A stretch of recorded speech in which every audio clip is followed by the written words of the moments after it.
Order! Order! You are an incorrigible delinquent at times. Behave yourself, man!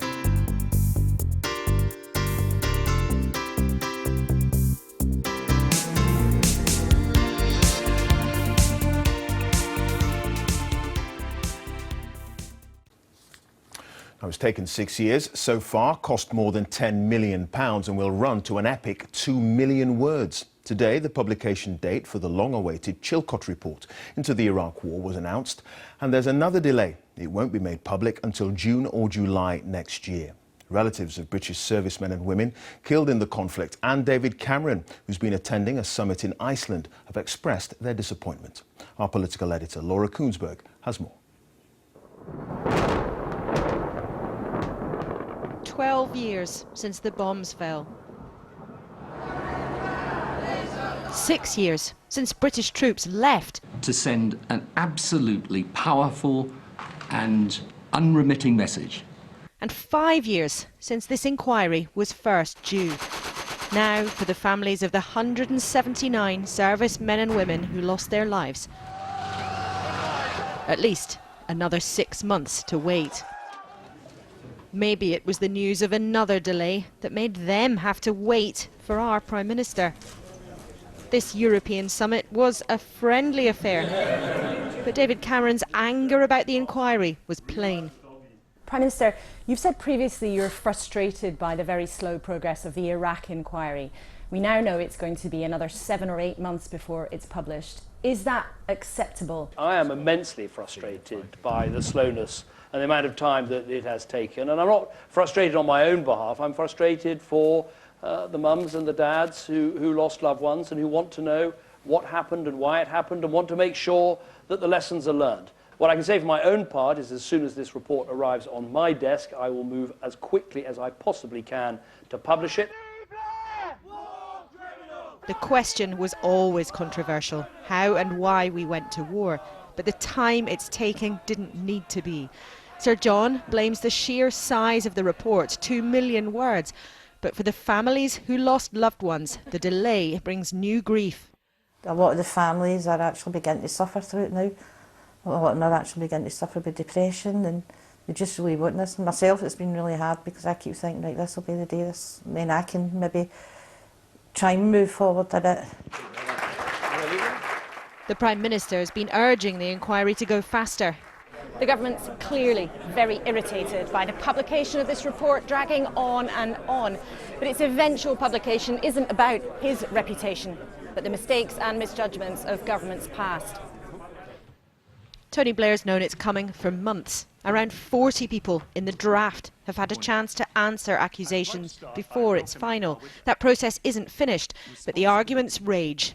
I think we've again got to be extremely careful, otherwise we'll misunderstand what's going on in Iraq and in Syria today. Of course, you can't say that those of us who removed Saddam in 2003 bear no responsibility for the situation in 2015. But it's an independent report, so there's not much the current generation of politicians can do other than express displeasure. Sir John should be aware that there is a very real sense of anger and frustration across the whole House at what seems a substantial disservice that has been done. This report has already taken more time than the long, hard years before British troops came home. That particular conflict, at least, is done. And there's anger in government about the delay, real distress amongst the families, and I have to say bemusement amongst some of the people who expect to be criticised, who I've spoken to. Not just because the whole thing has taken such a long time, but because early drafts of parts of the report appear to contain some quite basic errors that are now having to be corrected. We do now, Clive, have a date at least for its publication, but feelings about Iraq are so strong and deeply held that the publication so long after the beginning of this conflict may well run to millions of words. But you have to ask whether, in the end, it will change very many minds. OK, Laura, thank you. Laura Koonsberg there in Reykjavik.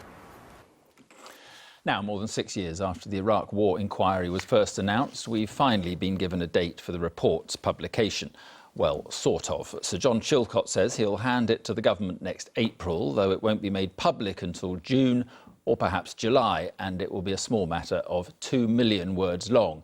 It's all prompted further anger. Our deputy political editor, Chris Shipp, reports.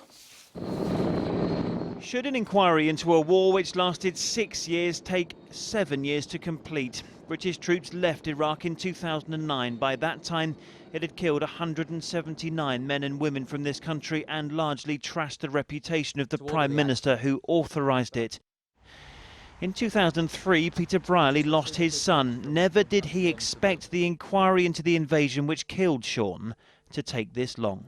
Chilcot himself actually said a year at most 2. So it's been hard, because every time you think you're going to get to the answers, then something else happens.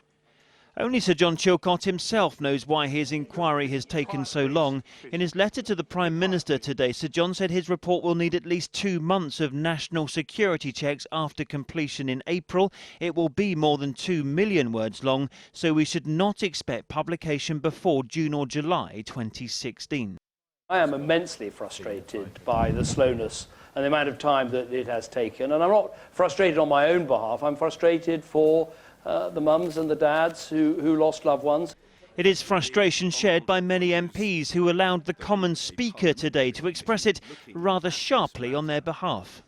It would not have been possible for it to do its work more slowly, even if it had made a Herculean effort to do so. Tony Blair, who was at the time of the invasion President Bush's strongest ally, said today it was categorically incorrect to suggest the delay was his. Someone's to blame for this thing taking so long. Well, Gordon Brown in particular, and the House of Commons in general. We set up the inquiry, we gave it the terms of reference, we didn't set it a time limit, we didn't make it a statutory inquiry. These are all reasons why it's taken longer than it should have done. Taking longer than it should have done is an understatement, but there is now, finally, an end date. And when we get the report next summer at 2 million words, it really is going to be quite something, with implications for government, for the civil service, for the military and for international relations. And that's because, remember, this inquiry looked at the planning for as well as the execution of the invasion. For his part, David Cameron said today when the report does finally land on his desk, he will seek to have it made public as soon as possible. All right, Chris, thank you very much.